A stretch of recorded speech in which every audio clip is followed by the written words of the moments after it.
காலங்காத்தால 6 மணிக்கே American breakfast சாப்பிட்றதுக்காக நம்மளை இன்வைட் பண்ணவங்க தாங்க தனம் கேட்ரிங். பூ புனித நீராட்டு விழா ஈவெண்ட்டுக்கு தாங்க நம்ம வந்திருக்கோம். ஸ்பெஷல் கெஸ்ட்டாக எஸ்பி வேலுமணி அவர்களை வந்து இன்வைட் பண்ணியிருந்தாங்க. 5000 பேருக்கு ஒரே நேரத்தில் பிரம்மாண்டமான விருந்து தடபுடலாக நடந்துட்டு இருக்குங்க. 30 வருஷமா விருந்தோம்பலுக்கு பேர் போனவங்களே நம்ம தனம் கேட்ரிங் தான். தனம் கேட்ரிங்கோட சிக்னேச்சரே நம்மளை ஈஸியாக சாப்பாடை போட்டு கவுத்திடுவாங்க.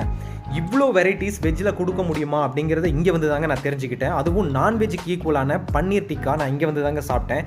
என் லைஃப்லேயே நான் எங்கேயுமே சாப்பிட்டதில்ல. அவ்வளோ டேஸ்ட்டாக அவ்வளோ கிறிஸ்பியாக இருந்துச்சு. நான் மறக்கவே மாட்டேங்க. மஸ்ட் ட்ரையே சாண்ட்விச் தான். அவங்களோட ஸ்டஃபோட ஸ்டைலே பயங்கரமாக இருந்துச்சு. நான் சொல்கிறத விட இங்கே வந்திருக்கிற கெஸ்ட்டையே கேளுங்க என்ன சொல்கிறாங்க அப்படின்னு.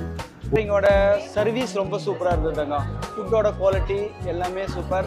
நீங்கள் சர்வீஸ் பண்ணுறது ரொம்ப பிடிச்சிருந்தது. இதுக்கு ஒரு ஃபுட் ஆல்சோ எக்ஸலண்ட்டுங்க. சூப்பராக இருக்குது. Very nice. அவங்களோட சர்வீஸ், அவங்களோட அணுகுமுறைகள் உட்பட எல்லாம் சூப்பராக இருக்குது. ஃபுட்டு வெரைட்டிஸ்லாம் வந்து அவ்வளோ நீட்டாக இருந்துச்சு. சொல்கிறதுக்கெலாம் இல்லை, ரொம்ப